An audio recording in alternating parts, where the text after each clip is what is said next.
Ladies and gentlemen, the Crimean War is of peculiar interest, I think, to English people.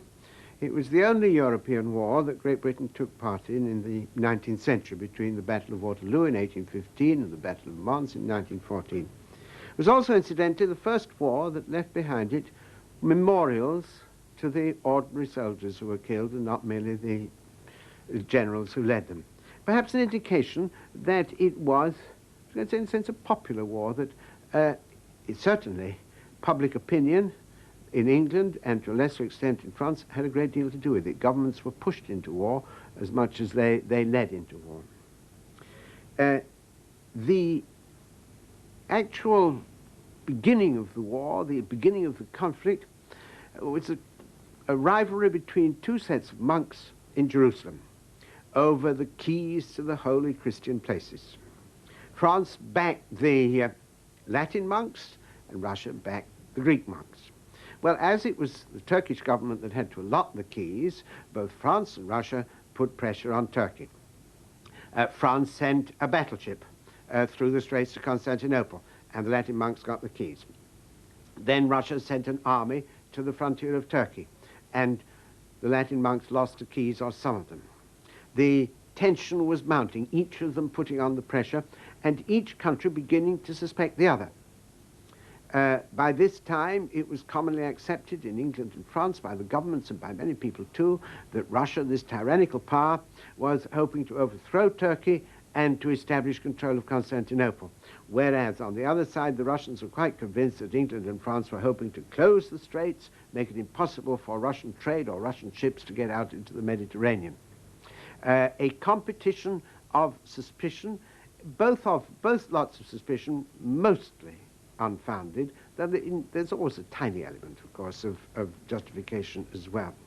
And then the European powers, behaving sensibly, tried to settle it, and they had a conference at Constantinople, all the five powers, the three involved, England, France, Russia, and Austria and Prussia as well.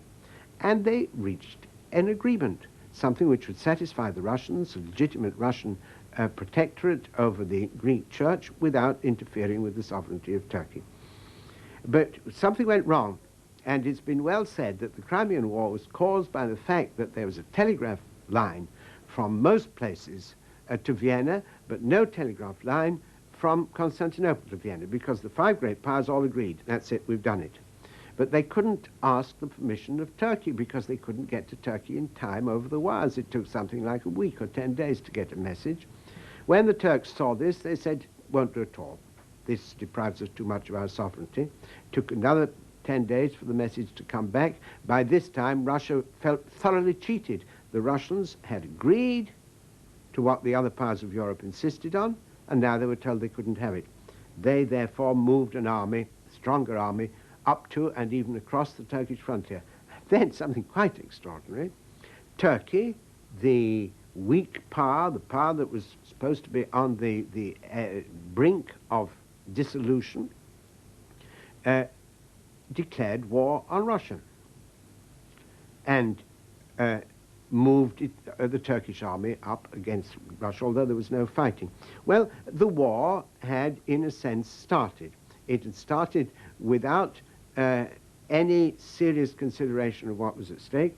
It started certainly with the Russians having not the slightest idea that they were going to get involved in war over the Russian protection or Russian sympathy with the Greek Church throughout Turkey. It had been started to some extent quite deliberately by Turkey, because the Turks thought the more we can get the war going, the more England and France will get involved. And then a further stage, the Turkish fleet in the Black Sea was a very creaky old fleet, quite unfit for action. There was war. The Russians came out from their naval base in Sebastopol, and they sunk the entire Turkish fleet at a place called Sinope, more or less on what is now the Romanian coast. And here was another extraordinary episode which led to war and produced a tremendous outburst of public opinion, particularly in England. This perfectly legitimate Russian action of war against a country which declared war on it was described as the massacre of Sinope. There were protest meetings all over England, demands for war, and at the same time, there were some, though lesser. I don't think the French people counted to the same extent in the actual emotions in regard to Turkey, because here was something new in really, in a sense, in European history, a deep involvement of what was called public opinion, what we call public opinion. Perhaps it didn't go so deep down into the population, but it certainly existed. The Crimean War, indeed, I think, was the first war which was helped on by the newspapers. In earlier wars, the newspapers had to catch up afterwards. The Times in particular led public opinion.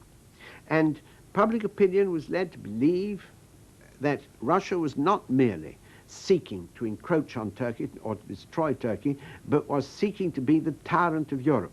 You must remember that only 5 years before, the Crimean War was 1854, only 5 years before, in 1849, Russian troops had intervened to suppress the liberal national revolution in Hungary. And indeed, Russian troops also held down Poland and also sustained the two reactionary powers, Prussia and Austria. Russia prided herself on sustaining what was called the Holy Alliance of reaction. And in England, which was then in its liberal phase, it was widely believed that if Russian power could be destroyed, then Europe would become free. Curious how these things repeat themselves, but certainly this was the theme of the 30s. And the Crimean War was supposed to be a war of liberation. The other powerful factor making for war was the ruler of France, Napoleon III, who'd become emperor in 1852, and, though with little justification, hoped to repeat the successes of his uncle, Napoleon I, perhaps not by means of universal war, but by establishing a great political influence. Certainly he wanted to break the idea that France had ceased to be a great power. So here were the two quite different factors pushing to war. In England, the desire to see a great movement for liberation, spontaneous movement of liberation. And in Napoleon, of course, a desire to see a movement maybe of European liberation, but one led entirely by himself. The force, the organization, I was going to say, which was most unwilling to go to war was actually the British government, or certainly some sections of it. The Prime Minister, indeed, Aberdeen, was so determined to remain at peace that he refused to take any precautions, and when, in fact, he had to lead the country into war, he believed he had committed a great sin, and later in life, after he'd retired, refused to build a church on his estate because he said, like David or was it Solomon, one of the two in the Bible, he had committed a great sin, and God said, you shall not build the temple. Aberdeen did not build his temple. So that these things pushed along without any real consideration what was at stake, or whether it was at stake, or whether even after this first engagement they couldn't go back to the arrangement which had been made before, which did not involve anything about the breakup of Turkey, or indeed any Russian influence in Turkey, other than that the Turks should express a reasonable sympathy with the members of the Greek Orthodox Church. Instead, there the British and French were. They had said they were going to protect Turkey. They had sent their fleets to the Near East, and yet the Turkish fleet had been destroyed. The British and French fleets therefore went through into the Black Sea and issued an ultimatum ordering the Russian fleet to withdraw to harbor and not to come out again without British and French permission. This technically was the cause of the Crimean War as we understand it, that's to say, in which the great powers were involved. An ultimatum delivered actually in the Black Sea to order what the Russian fleet should do. The Russian fleet, although in fact it withdrew to Sebastopol, did not respond to the order as such. And in May 1854, the Crimean War was declared. It didn't begin because although the British and French had got their fleets in the Black Sea, how could they get at Russia? They were maritime powers. Russia was a a land power. By August, considerable British and French armies had accumulated at Constantinople, which needed no defense. And there again, it's a problem which often arises in war. The problem arose, where shall we go? What can we do with these armies that we've brought here? They couldn't march over land all the way from Constantinople to, well, I don't know, to Moscow. It would have taken them months, if not years, and they were totally without the transport to do it. So they said, let's take Sebastopol. This was the main Russian naval port. At the time, it was ill-defended. There were very few Russian troops there. And one reason why they picked on it, they said it'll be easy. We'll take it in a week. Then we shall have a considerable military satisfaction, and public opinion will be satisfied. The British and French landed successfully. They moved on Sebastopol, and they didn't move fast enough. In fact, they were so pleased at landing, they thought it wasn't worthwhile to do anything else. Instead of it taking a week, it took 18 months for the British and French to capture Sebastopol. That was the Crimean War. What happened about the keys to the holy places, I've no idea. Whether the Latins got them, or the Greeks got them, or they shared them. Whether the Crimean War helped to preserve Turkey, I've no idea, although Turkey still exists. But in one sense, the Crimean War was of great importance. It set out what some who had advocated it wanted to do. It eliminated Russia as a great power in Europe for many years to come.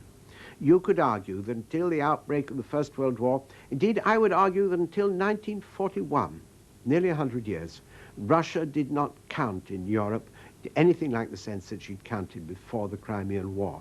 And this enabled other wars, I was going to say other wars, to take part. It enabled the liberal movements which had sought for national independence and freedom to go forward without actual Russian intervention. You must remember, of course, that people never adapt quickly enough. Even in the 1860s, long after the Crimean War, people were still regarding Russia with apprehension. The appreciation that the Russians had not only not the strength to intervene in Europe, but they'd lost patience. They didn't want to intervene. They felt, well, if Europe, all that Europe can offer us is the Crimean War. Remember, for the Russians, it was an invasion of Russia. Indeed, the leading English history of the Crimean War is called the invasion of the Crimea. Russia's been invaded 5 times by Europe, has never incidentally, has never once invaded Europe.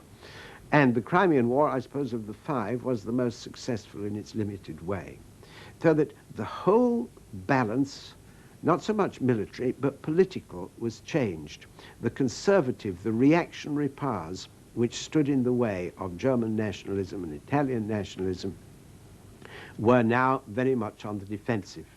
And I think the principal consequence of the Crimean War is that the question of the unification of Italy could be raised up. It produced the second war of the decade, of the 1850s, the war with the very humdrum title of the Austro-French War of 1859. But with, whether it's a dramatic title or not, with very significant results for both Italy and for the history of Europe. In 1848, the great year of revolutions, the Italians had tried to liberate themselves. There were revolutions in every Italian state, because you must remember at that time Italy was divided into a great number of states, and the whole of northern Italy was inside the Austrian Empire. Both Lombardy, that's Milan, and Venetia were ruled directly from Vienna. It was occupied by an Austrian army which was composed mainly of Czechs, Hungarians, to a certain extent of Germans, and the Italians was under a completely alien rule in northern Italy. There had been national agitation, but no power. In 1848, as I say, there were risings everywhere. The Austrians were driven out of Lombardy and out of Venice. The little kingdom of Piedmont, sometimes called Sardinia, sent its army to the assistance of the liberal nationalists and was defeated. Austria reconquered Lombardy and Venice, and Austrian rule was restored. It was restored, I think, somewhat more harshly than before, because now there was complete estrangement between the Austrian rulers and the Italian ruled. There were new conspiracies, there were bomb plots, Austrian soldiers were shot at and killed. This is the kind of thing which happens with alien rule. But the Kingdom of Piedmont on its own was not strong enough to create Italy or to liberate northern Italy. In 1852, Piedmont acquired one of the great statesmen of the 19th century, Camillo Cavour, who decided that the right way to unite Italy was not by national passion, emotion, idealism, but by hard-headed diplomacy. He set out to win Napoleon III for the Italian cause. Napoleon III, on his side, believed that a united or a liberated Italy would be a grateful client state, that France would be able to dominate the Mediterranean. He also, again, wished to continue to repeat the achievement of his great uncle, who had set up a kingdom of Italy as a sort. Moreover, Napoleon III, as an absolute ruler, had to establish a reputation. Although he was by no means a distinguished soldier or general, he wanted to show that he was. He could have a war. And the paths, therefore, of Napoleon III and Cavour met. They met technically in secret at a place called Plombières in France, which is a spa, still a spa, very, very good spa water, I can recommend it. And while they were drinking the spa water, they made a deal. They would join, France would join Piedmont and get the Austrians out of northern Italy. In return, France would be allowed to acquire what were called the national frontiers of Savoy and Nice, which at that time were in the Kingdom of Piedmont. The main thing is they would get their war. But this is a fascinating problem. It's the first time it had come up, really. Came up a bit during the French Revolution, but broadly that French Revolutionary War was too much of a mess. All wars are expected to have a sort of technical, legal cause. You have to have grievances. You have to have claims to territory. But Piedmont had no claims to Austrian territory. By every treaty right in the world, Austria was the rightful ruler of northern Italy, of Lombardy and Venice. And international law, whatever tribunal in the world you'd have gone to, in the name of international law, and said the Austrians should go, the tribunal would have said, no, Austria is totally justified. There is no conceivable maxim of international law by which Austria should be compelled to withdraw from northern Italy, or for that matter, that you would be allowed to go to war with her. Cavour, he was a very clever man. He said he would provide some respectable cause of war, that he would discover some frontier grievance. And Napoleon III and Cavour racked their brains over this, various family arrangements. One prince could be made to marry some princess, then they could complain that Austria was interfering or making claims against them. But the fact is that the grievance didn't turn up. On the other side, the Austrians, that is to say the Austrian government, grew increasingly irritated, exasperated by the more or less open preparations that were being made. Here was Piedmont preaching nationalism, subsidizing national propaganda, Italian national propaganda, in northern Italy, providing a refuge for Italian nationalists who'd had to escape from northern Italy, even although Piedmont was a monarchy, even providing a refuge for Italian republicans. There was a free press in Piedmont, the only one in Italy, the only one which talked in liberal terms. There was even a parliament with two chambers. meeting in Turin and claiming to speak in the name of Italy.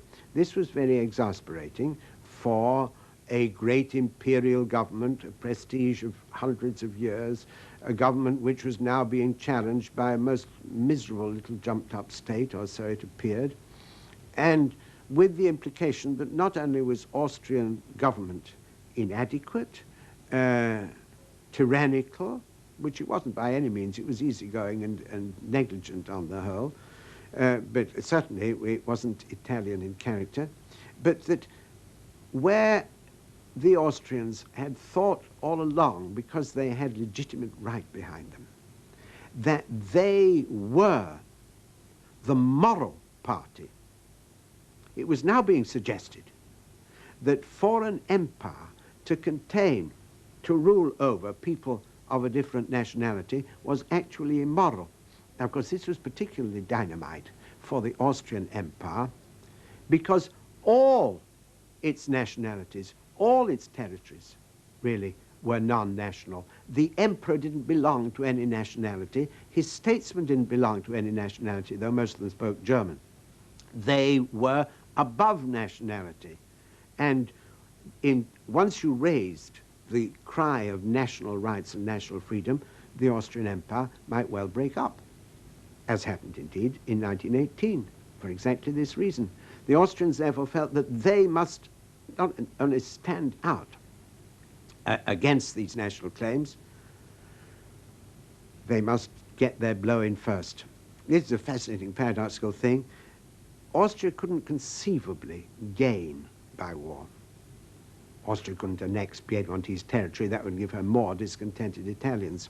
She wasn't likely to be able to annex French territory. The Austrian line surely would have been to remain firmly at peace and to give no possible excuse, justification, or opening for war. Instead, the Austrians began to speak in increasingly bellicose terms. And then, rather like before the Crimean War, the other powers tried to prevent a war. They were afraid it would blaze up too much. The British government offered to mediate. The British ambassador in Paris went to Vienna, discussed the estrangement between Vienna and Paris. The Austrians said, well, they had nothing to be aggrieved about except they'd like to be left alone. The British ambassador took the message back. Then Russia thought they'd like to play some part, though a very remote one, and proposed a European Congress. European Congress was summoned, though it never met, and the Austrians mistakenly believed that what's sometimes called European opinion was moving onto their side. Surely they thought if they got their blow in first, they would knock out Sardinia, Piedmont, and would solve their problems. It was just at this moment that Napoleon deserted Cavour and said, we can't risk a war, you must disarm. While he was saying this in secret, the Austrians said it in public. They sent an ultimatum demanding that Piedmont should disarm without promising that Austria would as well. Cavour refused. The Austrians invaded Piedmont and were driven back. This was the beginning of the Austro-French War because France came to the aid of Sardinia. How ironical that the Austrians, if the Austrians had waited another few days, Napoleon III would have compelled Piedmont to disarm and the Austrians would have achieved their blow. I don't say they'd have achieved it forever. Nothing happens forever. But as it was, they lost northern Italy. At any rate, they lost Lombardy. Now, this is not quite the end of the story about the Italian wars of this time. 1859 was one war. In 1860, there was quite another war, a war which doesn't come in the books so much, at any rate, as a war. It was, in fact, the only, hope I'm right about this, the only guerrilla war in history which succeeded. This was an unofficial war. Garibaldi wanted to go somewhere to liberate some part of Italy. What he really desperately wanted to do was to liberate Rome, which at that time was ruled by the Pope. He had defended Rome in 1849, at the time when it was a republic. He wanted to repeat his success. Cavour was desperately anxious that Garibaldi should go somewhere else, anywhere, rather than go to Rome, which would cause an international crisis. And just at this time, fortunately, there was a peasant revolt in Sicily. They were always having peasant revolts in Sicily because the peasants were on under very bad conditions. And he persuaded Garibaldi to go off with a scratch force, 1,000 men, that's all. Incidentally, most of the middle class. When they were on their way, Garibaldi said to an Englishman there, "There's one curious thing about this expedition. I am the only working man on it." And I'm not sure he was a working man either. But to everyone's astonishment, this irregular force of 1,000 men managed to land in Sicily, managed to terrorize the army of the King of Naples, which held Sicily. This army, 70,000 men, were driven out by 1,000. They withdrew onto the mainland. And now Garibaldi decided to go ahead again. At any rate, he could get into Rome, he thought, from behind by marching on Naples. So he swept with the same, I was going to say ease, the same triumph. He swept right through Naples. And now there was the fear that he really would go on Rome. The only way to stop him was for the regular Piedmontese army to come down as an ally, as an antagonist. Who could say?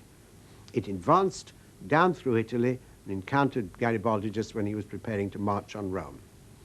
And at this moment, he made his great sacrifice. Garibaldi was a Republican, but he was also an enthusiast for Italian unification. He had fought for this ticket. Indeed, in some ways, you could say he'd rather let down the peasants whom he had inspired and led and who had taken part in the liberation, first of Sicily and of Naples. He had not bothered about their land claims, although he was a man of the people and felt deeply for them.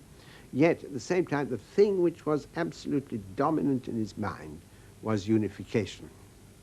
He immensely distrusted and disliked Cavour, but he had a curious sentimental attachment to Victor Emmanuel III, the King of Italy, the King of Sardinia, who was very much a man of Italian character.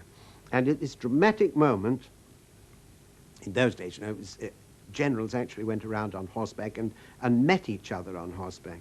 Garibaldi, at the head of his revolutionary army, rode north from Naples. Victor Emmanuel III coming down from the north, and they encountered. And Garibaldi rode up to the king and said, "Hail to the King of Italy." And at this, Italy was born. On the way back into Naples, the king said, "How are you, caro Garibaldi?" "Excellent, Majesty." "And you?" "Very well."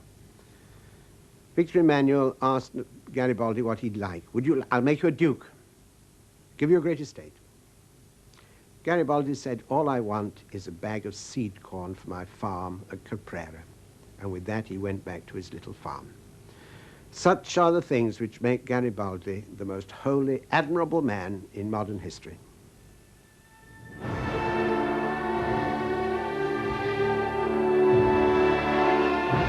Next week, A.J.P. Taylor talks about Bismarck's wars.